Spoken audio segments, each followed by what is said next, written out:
নামটা মখলিস আলী। মানুষ মোটেও নিরাপদ নয়। হাত থেকে বাইক কিংবা সাইকেল অন্যান্য সামগ্রী রাখা মাত্রই চোরেরা একেবারেই স্বাধীনভাবে নিয়ে যাচ্ছে, আর এতে করে মানুষ দুশ্চিন্তাগ্রস্ত এবং হতাশায় ভুগছেন। এটা শুধু যে উত্তরাঞ্চলে তা না, কৈলাসহরের আনাচে কানাচে রাজ্যের বিভিন্ন চুরিকাণ্ডের মতো কৈলাসহরও উত্তপ্ত হয়ে পড়েছে চোরেদের কাণ্ড কারখানায় অতিষ্ঠ সাধারণ মানুষ। হাসপাতাল থেকে স্কুল সব কিছুই যেন চোরের আতুরঘরে পরিণত হয়েছে। শ্রীনাথপুর এলাকার মখলিস আলী প্রতিদিনের মতো বাবুর বাজারে উনার ব্যক্তিগত কাজ সেরে বাড়ি যাওয়ার পথে উনার বাইকটি রেখে রাস্তার পাশেই উনার একটা ফিশারি ছিল, যেটাতে তিনি মাছ চাষ করেন। বৃষ্টির ভাব দেখে তিনি ফিশারির জল যাওয়ার যে নালা সেটা বাঁধার জন্যই রীতিমতো বাইকটি রাস্তার পাশে দাঁড় করিয়ে নেমেছিলেন। কিন্তু আশ্চর্যজনক হলেও সত্য, ফিশারির ব্যক্তিগত কাজ সেরে উপরে উঠে দেখেন রেখে যাওয়া পালসার 125 বাইকটি আর নেই।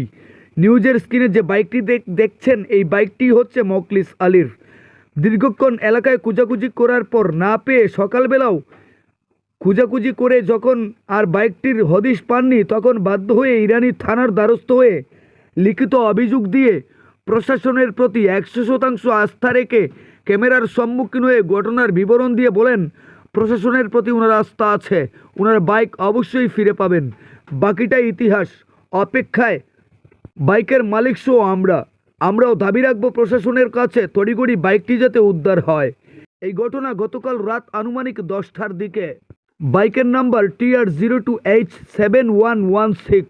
ব্যুরো রিপোর্ট, লাল শক্তি নিউজ। নামটা মখলিস আলী, বাড়ি। আচ্ছা, কি হয়েছে ঘটনা? ঘটনা হয়েছে কাল বাজারতেই গেছি আমি। বাজারতেই যাওয়ার পরে আমার ফিশারি আছে একটা, ও মাস্টার বাড়ির এখানে, অর্থাৎ মানে হীরাচূড়া 5 নম্বরের লাস্ট এবং শ্রীনাথপুরের ফার্স্ট এই জায়গাটা। আচ্ছা, কোন ও জায়গাতে ও জায়গাতে আমি সাইকেল রাখিয়া গেছি, দিয়ে আমার ফিশারির মুখের টুঙ্গার মুখ আমি সাফ করিয়া ইয়ে করছি। কি সাইকেল? পালসার 125। আচ্ছা, তারপরে ওগুলো আমি টুঙ্গা সাফ করিয়া আইছি, বৃষ্টিও আইছে। বৃষ্টি হওয়ার পরে আমি খলিল ভাই বাড়ি দিয়া দেখিয়া বইছি। ঘন্টায় 15-20 মিনিট হইব আমি বইছি, মেঘও ছাড়ি গেছে। বাড়াইছি বাড়াইয়া আমি সাইকেলটা পাইছি না।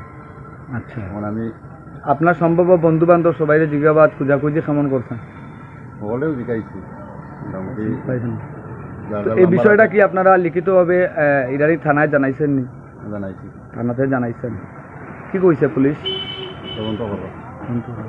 আপনার কি দাবি থাকবে? এই যে রাত অনুমানিক তখন কয়টা বাজে? 10টা। আচ্ছা, রাত 10টার সময় আপনি আপনার বাড়ির পাশেই একেবারে রাস্তাতে বাইক রেখে যদি নিরাপত্তা পাননি, এভাবে বাইক চলে যায়, আমি দিন আরও কারো যেতে পারে, তাই প্রশাসনের প্রতি আপনার কী বার্তা থাকবে? আমার বার্তা হইল প্রশাসনে কার্যকরী বাড়াইব সাইকেলটা, আমার বিশ্বাস আছে প্রশাসনের।